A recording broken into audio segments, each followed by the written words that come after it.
2:3, iya. Karena itu nasihatilah seorang akan yang lain dan saling membangunlah kamu seperti yang memang kamu lakukan. Perhatikan sekali lagi, saya ulang saudara-saudara. Kalimatnya berbunyi, karena itu nasihatilah seorang akan yang lain dan saling membangunlah kamu seperti yang memang kamu lakukan.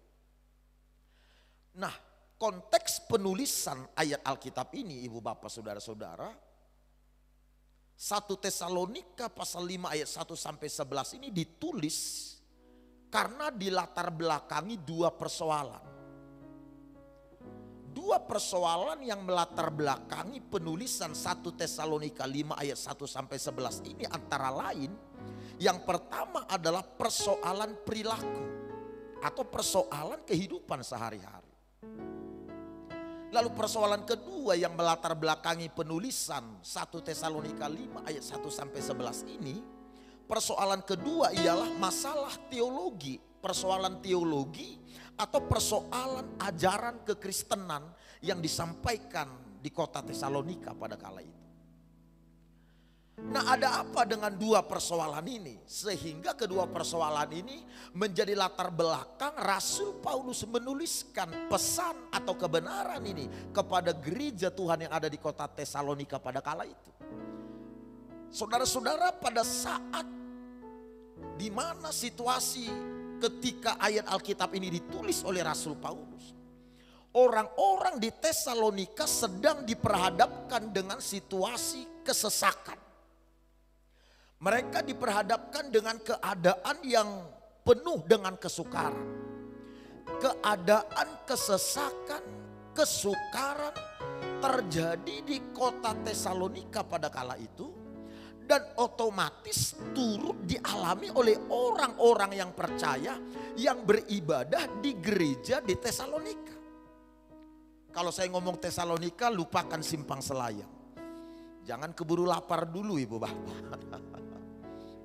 Nah, jadi ketika terjadi masa-masa kesesakan di kota Tesalonika, masa-masa kesukaran di kota Tesalonika, maka orang-orang percaya serta orang-orang yang ada di kota Tesalonika pada kala itu mengalami stres. Mereka mengalami hidup dalam ketegangan, hidup dalam pergumulan, bahkan dalam penganiayaan. Keadaan yang terjadi di kota Tesalonika serta di gereja Tuhan pada kala itulah akhirnya menyebabkan Rasul Paulus menuliskan surat ini kepada mereka. Kesesakan, kesukaran, kesusahan yang terjadi, itulah yang menjadi latar belakang kenapa ayat Alkitab ini ditulis. Coba kita lihat 1 Tesalonika pasal 3 ayat 1 sampai 4. Saya baca untuk kita sekalian seperti apa situasi dan kondisi pada saat surat ini ditulis oleh Rasul Paulus. Perhatikan ayat 1. Kami tidak dapat tahan lagi, karena itu kami mengambil keputusan untuk tinggal seorang diri di Athena. Lalu kami mengirim Timotius, saudara yang bekerja dengan kami untuk Allah dalam pemberitaan Injil Kristus, untuk menguatkan hatimu dan menasehatkan kamu tentang imanmu. Ayat 3, supaya jangan ada orang yang goyang imannya, perhatikan kalimatnya, karena kesusahan-kesusahan ini. Kamu sendiri tahu bahwa kita ditentukan untuk itu. Ayat 4, sebab juga waktu kami bersama-sama dengan kamu telah kami katakan kepada kamu bahwa kita akan mengalami kesusahan, dan hal itu seperti kamu tahu telah terjadi. Ayat Alkitab ini menjelaskan atau menggambarkan seperti apa situasi yang sedang terjadi di kota Tesalonika dan juga di gereja yang ada di Tesalonika pada kala itu. Kesusahan, kesesakan, pergumulan, bahkan penuh penganiayaan. Lalu masalah atau persoalan yang melatar belakangi penulisan kitab ini adalah masalah teologi atau masalah ajaran yang berkembang di gereja Tuhan di kota Tesalonika.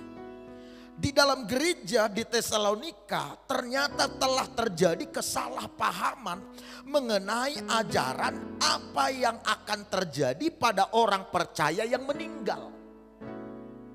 Sebagian orang pada kala itu mengira bahwa setelah orang percaya meninggal ya selesai. Maka daripada itu Rasul Paulus menyampaikan seperti apa pandangan iman Kristen terkait orang percaya yang meninggal. Sebagian orang-orang percaya mengajarkan bahwa tidak ada kebangkitan setelah kematian. Karena perbedaan masalah-masalah ajaran yang terjadi pada kala itulah, maka Rasul Paulus meluruskan atau menyampaikan pengajaran iman Kristen sebagaimana seharusnya, sehingga orang-orang percaya yang ada di Tesalonika tidak dibingungkan oleh pendapat-pendapat yang ada pada kala itu dari berbagai oknum. Kemudian masalah berikut berkaitan dengan masalah teologi atau masalah pengajaran yang terjadi adalah tentang kedatangan Yesus kali yang kedua. Orang-orang Kristen yang ada di Tesalonika pada kala itu segera menghubungkan kesusahan, kesesakan yang terjadi dengan kedatangan Kristus. Jadi setiap kesukaran yang ada, setiap masa-masa kesesakan yang ada, penganiayaan dan kesulitan yang ada pada kala itu, mereka menghubungkannya segera dengan kedatangan Kristus. Dan mereka melihat bahwa ini adalah tanda atau akhir dari segala sesuatunya. Akhir zaman akan tiba. Saya tidak paham kenapa orang-orang Kristen itu mudah sekali menghubungkan kesukaran atau kesusahan dengan kedatangan Yesus. Dan itu terjadi dari waktu-waktu lampau, termasuk masa sekarang ini, bukan? Ketika virus COVID-19 ini terus menerus belum teratasi, semua tokoh-tokoh, oknum-oknum segera menghubungkannya dengan kedatangan Yesus. Ada yang menghubungkan vaksin dengan antikristus dan lain sebagainya. Heran memang. Itu terjadi dari dulu, ibu bapak. Padahal saudara-saudara, Alkitab sudah ngomong tidak ada sesuatu yang baru di muka bumi ini. Yang ada sekarang sudah lama ada, kata kitab Pengkhotbah. Nanti saudara baca Pengkhotbah pasal 1 ayat 10 dan Pengkhotbah pasal 3 ayat 15. Tidak ada yang baru di muka bumi ini, termasuk mengenai wabah yang terjadi ini. Yang ada di bumi ini adalah pengulangan demi pengulangan, ibu bapak saudara-saudara. Oleh karena itu tidak ada yang baru dan tidak ada seharusnya yang mengejutkan kita sehingga menjadikan kita ribut antara satu dengan yang lain serta merta menghubung-hubungkan atau mengkaitkan dengan kedatangan Yesus dan lain sebagainya. Paulus ketika pemahaman tentang ajaran ini berbeda-beda satu sama lain, maka Rasul Paulus mengajarkan kepada mereka baik mengenai kebangkitan setelah kematian, saudara-saudara. Dalam pasal 4 ayat 13 1 Tesalonika, Paulus ngomong, aku tidak mau kalian tidak mengerti apa yang terjadi setelah kematian, kata Rasul Paulus di ayat 13. Lalu mengenai kedatangan Yesus, Rasul Paulus berkata pada kala itu, Yesus pasti datang kali yang kedua. Yang penting kita lakukan adalah berjaga-jaga dan bersiap sedia. Tidak harus meributkan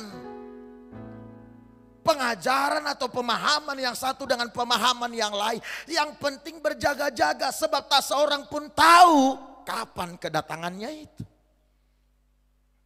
Oleh karena itu jangan fokusnya pada tanda-tanda ini, pada apa yang di depan ini. Fokusnya pada persiapan diri, kata Rasul Paulus. Nah, menariknya ibu bapak saudara-saudara terkasih dalam Tuhan, di tengah-tengah situasi atau keadaan yang terjadi pada kala itu, yakni situasi yang penuh dengan kesesakan pergumulan, di situasi perbedaan paham serta pengajaran, Rasul Paulus melalui ayat 11 yang kita baca tadi menyampaikan kepada orang-orang percaya yang ada di Tesalonika supaya mereka tetap berkomitmen pada panggilan mereka sebagai orang beriman, yakni memberi nilai tambah pada sesama. Itu sebabnya kalimatnya berkata, nasihatilah seorang akan yang lain dan saling membangunlah kamu seperti yang memang kamu lakukan. Melalui pesan ini Rasul Paulus mengingatkan supaya orang-orang percaya di masa-masa susah itu, di masa-masa yang penuh kesukaran serta pergumulan itu, jangan abai pada panggilan. Tetaplah komit pada panggilan sebagai orang beriman, yakni memberi nilai tambah satu sama yang lain.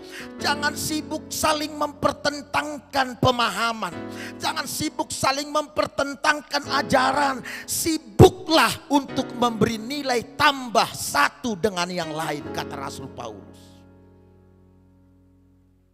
Saya coba ajak kita melihat pengertian memberi nilai tambah secara umum apa. Dalam bahasa Inggris memberi nilai tambah itu disebut adding value, menambahkan nilai. Nah, oleh karena itu yang dimaksud dengan memberi nilai tambah atau adding value secara umum adalah menjadikan atau meningkatkan kualitas seseorang sehingga menjadi lebih baik. Menjadikan atau meningkatkan kualitas seseorang sehingga lebih berbeda dari yang sebelumnya atau dari yang lainnya. Yang dimaksud dengan memberi nilai tambah itu adalah menjadikan atau meningkatkan kualitas seseorang sehingga seseorang tersebut menjadi lebih unggul, menjadi lebih menonjol, menjadi lebih beruntung dari yang lain atau dari yang sebelumnya. Itulah yang dimaksud dengan memberi nilai tambah. Artinya setiap kita sobat, panggilan kita adalah memberi nilai tambah supaya orang yang terhubung dengan kita, supaya orang yang ada di sekitar kita, supaya sesama yang ada di komunitas kita, mereka lambat laun menjadi lebih baik, perlahan-lahan menjadi lebih menonjol, perlahan-lahan menjadi lebih maju, lebih unggul, lebih berbeda dari yang lainnya. Ketika masa-masa susah, masa-masa sukar, masa-masa kesesakan, bukankah memberi nilai tambah sesuatu yang harus kita perjuangkan atau dibutuhkan?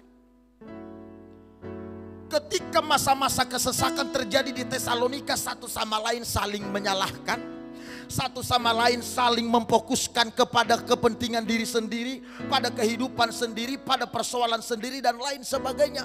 Makanya Rasul Paulus berkata, masa-masa kesesakan ini, masa-masa pergumulan ini, kita harusnya komit kepada panggilan kita, yakni memberi nilai tambah, bukan kepada mementingkan diri sendiri, berjuang untuk sendiri, bahkan fokus pada diri sendiri, kata Paulus.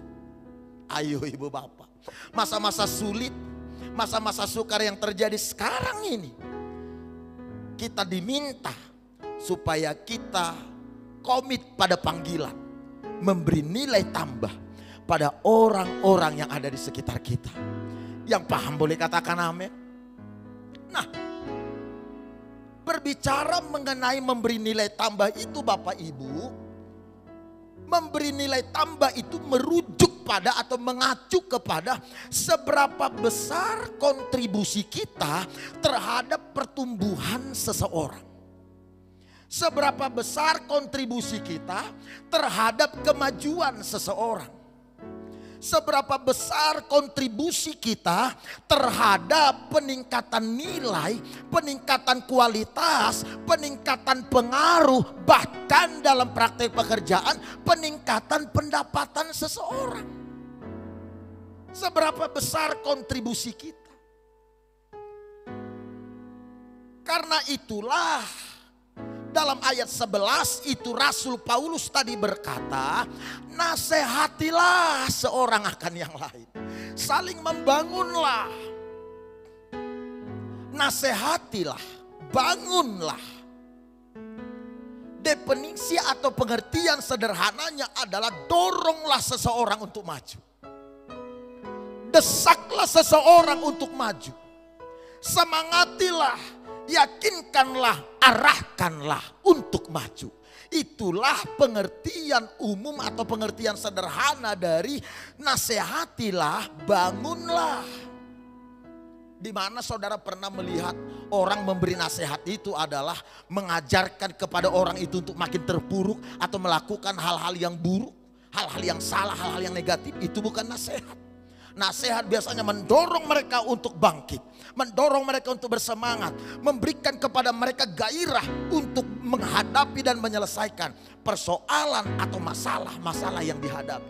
Nah, Rasul Paulus melalui kebenaran ini menyampaikan kepada orang-orang percaya yang ada di gereja Tesalonika pada kali itu, termasuk yang ada pada saat ini, yakni kita sekalian, supaya kita ada pada komitmen, supaya kita ada pada panggilan, memberi nilai tambah dengan mendorong orang lain, menguatkan orang lain, memberi kontribusi kepada seseorang supaya dia lebih dekat kepada impiannya, menyemangati orang lain supaya dia lebih berhasil, lebih baik, lebih unggul, lebih menonjol, lebih tangguh, lebih mapan dan lain sebagainya. Itulah bagian kita. Dengan kata lain, Bapak Ibu Saudara-saudara, jadilah orang yang senang melihat orang lain berhasil, yang senang melihat orang lain mencapai impian, yang senang melihat orang lain tiba pada panggilan atau rancangan Allah semula.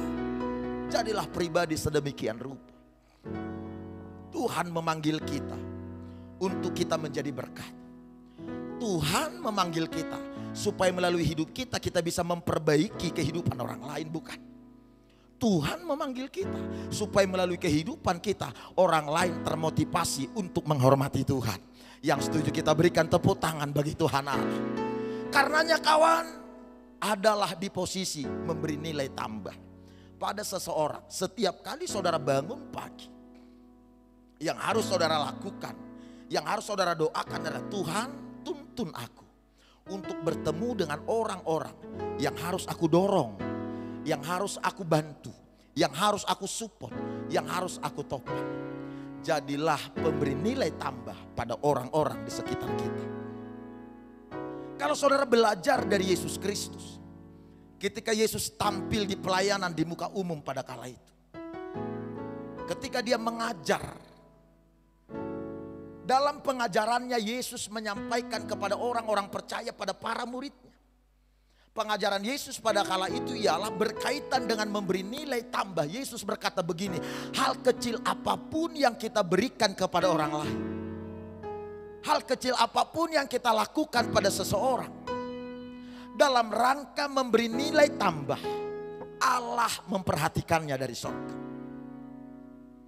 Tidak hanya memperhatikan, Yesus menjelaskan Allah mencatat atau menulisnya dari surga.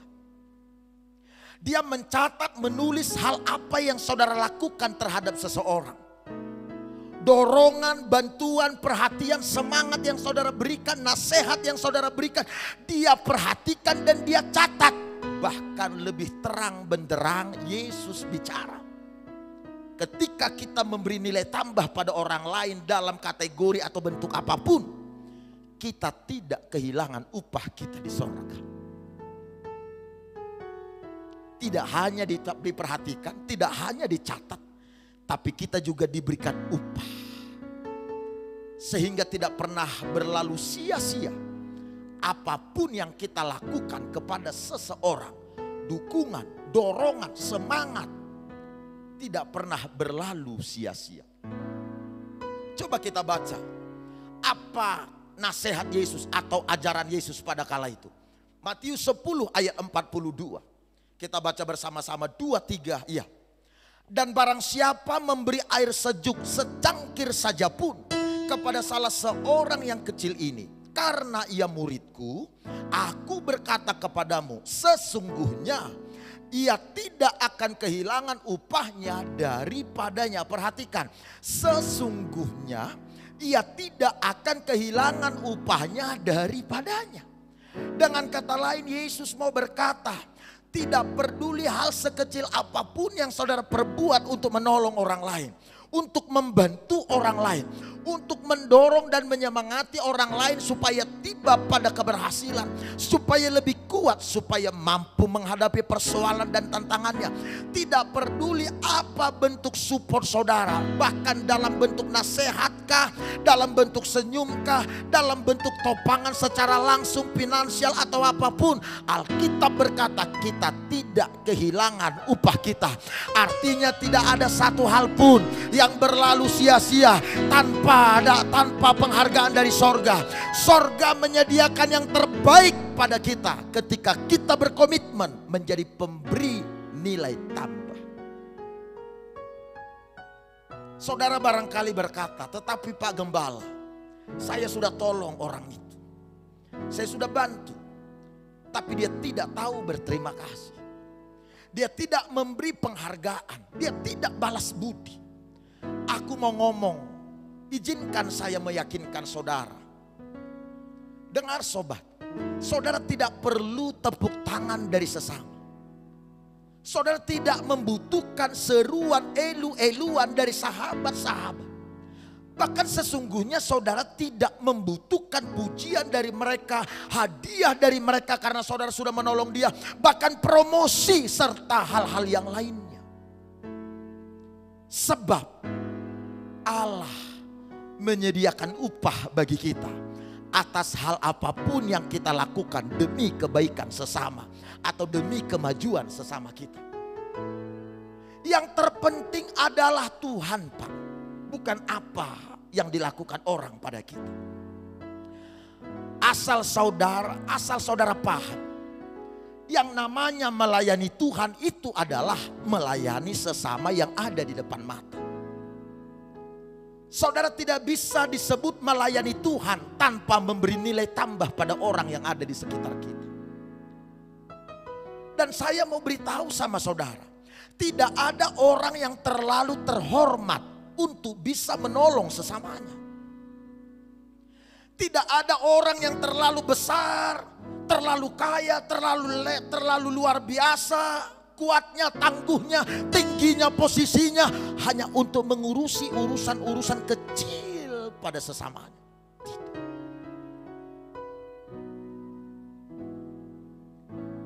Jika saudara rindu menjadi orang yang dimuliakan di kerajaan Allah, saudara mau menjadi orang yang berkemenangan dalam hidup sehari-hari, jika saudara rindu menjadi orang yang besar di kerajaan Allah, rahasianya adalah jadilah pemberi nilai tambah pada sesama.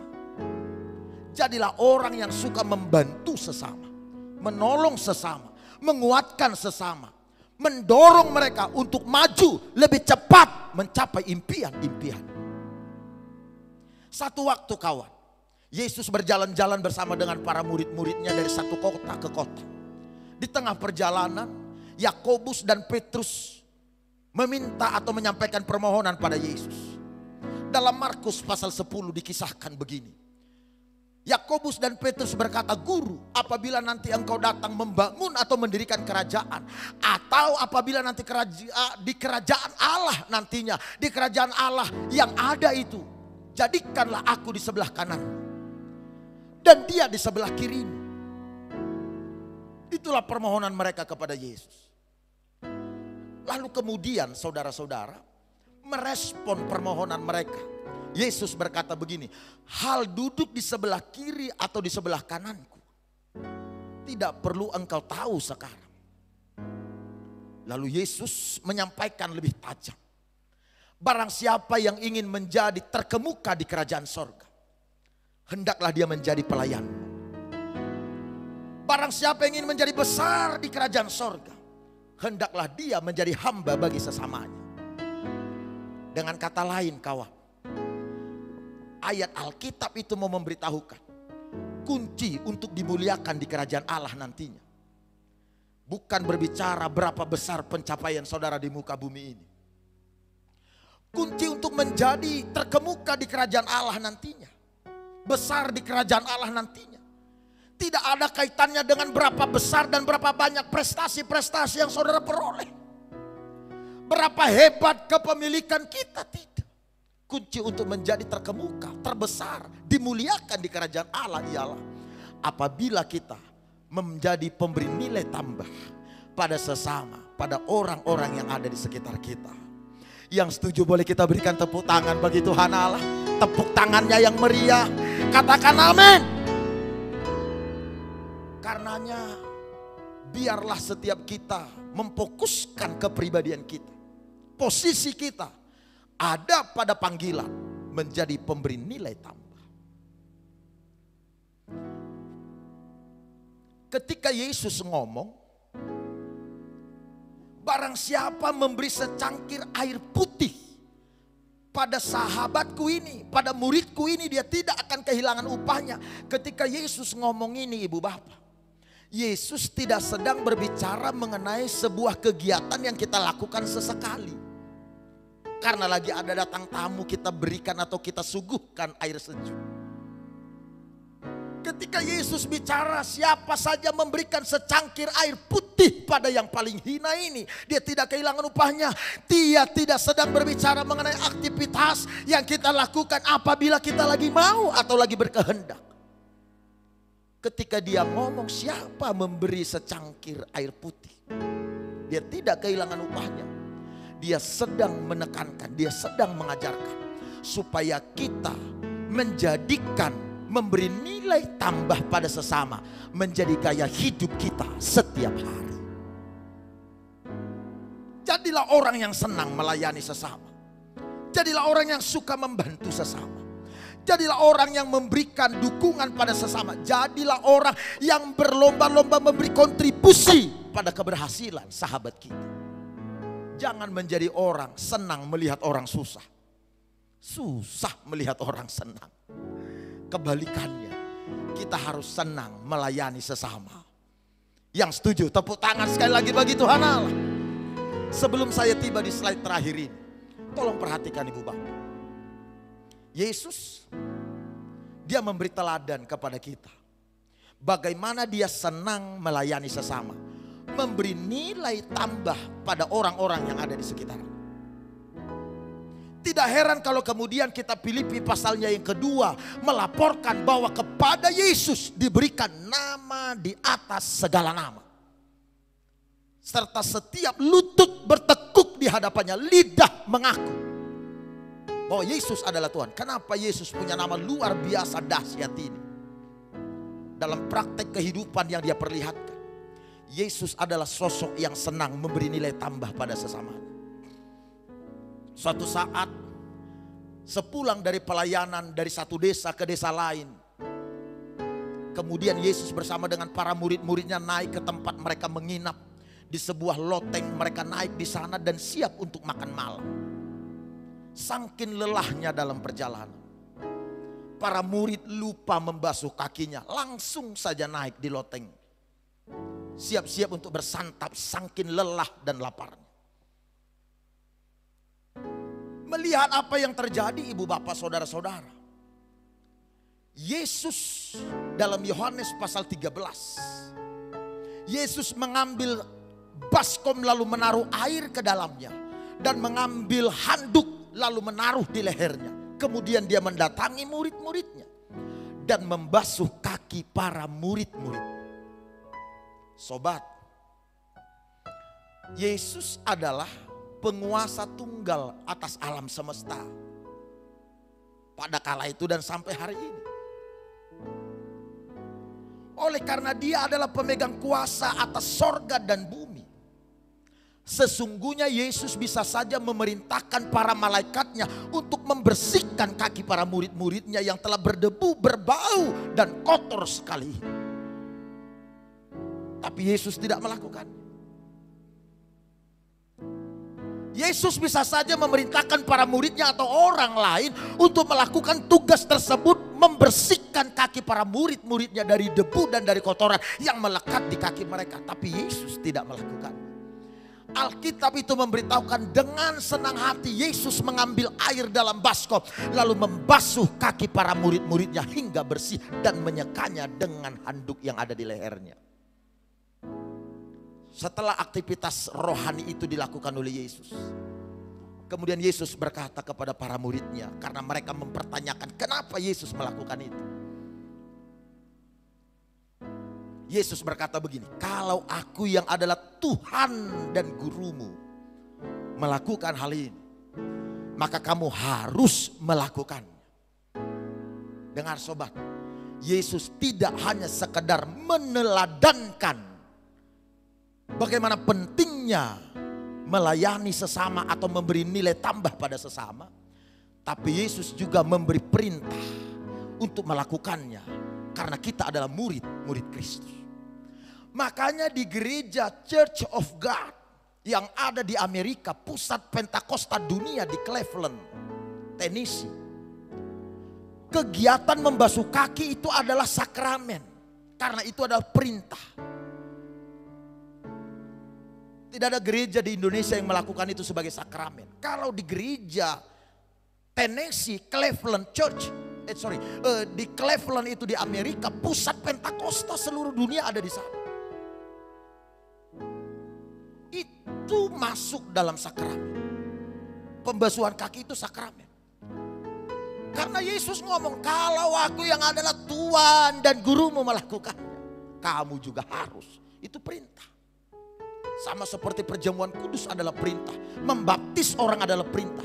Makanya kegiatan pembasuhan kaki di gereja pusat Pentakosta seluruh dunia itu Church of God, GBI itu anak kandung daripada COG, Church of God ini, Bapak Ibu Saudara-saudara. Anak kandung, ini binaan gereja dari pusat Pentakosta terkemuka di seluruh dunia. STT Petamburan Jakarta itu disupport atau dibiayai oleh COG ini sampai berkembang sehingga GBI bertumbuh, dan sekarang GBI yang mengirimkan berkat ke Amerika sekarang. Karena gereja ini bertumbuh, berdampak dengan luar biasa. Mereka berhasil mendidik GBI menjadi gereja yang berdampak. Karena itu ibu bapak saudara-saudara, ketika Yesus membasuh kaki para murid-muridnya, bukan karena dia pengen melakukannya saja. Dia lelah juga sama seperti para murid-muridnya, dan jangan-jangan dia lebih lelah karena dia berurusan dengan setan, menyembuhkan orang sakit dan lain sebagainya. Tetapi walaupun dia sudah lelah dan para murid nyaris lupa untuk membersihkan diri mereka, Yesus melakukan tugas itu. Yang dilakukan oleh Kristus itu menjelaskan bahwa dia adalah pribadi yang senang melayani sesama, yang suka membantu sesama, yang suka memberi nilai tambah pada sesama. Doa saya, jadilah pribadi-pribadi yang suka memberi nilai tambah pada sesama, pada orang-orang yang ada di sekitar kita dan sebagainya. Kalau saudara adalah seorang suami, seorang pria, jadilah suami yang memberi nilai tambah pada pasangan saudara. Pilihlah kalimat-kalimat yang harus saudara ucapkan, yang akan membangkitkan gairah dan semangat pasangan saudara untuk melakukan aktivitas serta kegiatannya sehari-hari. Kalau saudara adalah seorang wanita, seorang istri, jadilah wanita yang bijak, yang mengerti atau yang menjadikan suami saudara menjadi suami yang menghormati Tuhan, yang mendorong mereka, yang membangkitkan semangat mereka untuk mencintai Allah. Sehingga mereka menjadi pria yang tangguh, yang bekerja, bahkan juga yang turut memikirkan kerohanian rumah tangganya. Ayo ibu bapak, jadilah pemberi nilai tambah kepada sesama di mana saja. Slide saya terakhir.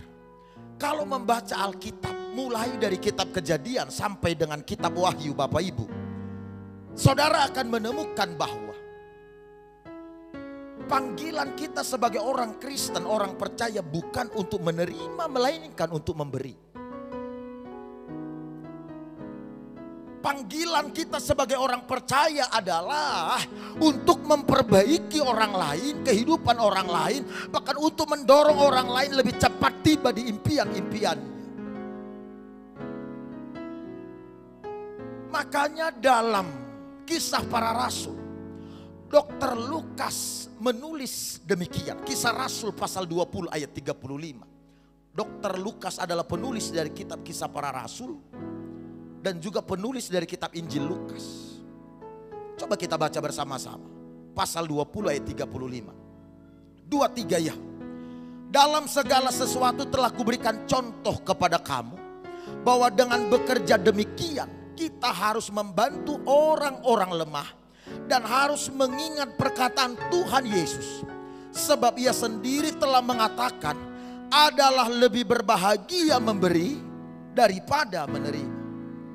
Kalimat adalah lebih berbahagia memberi daripada menerima adalah pernyataan Yesus kepada orang-orang percaya.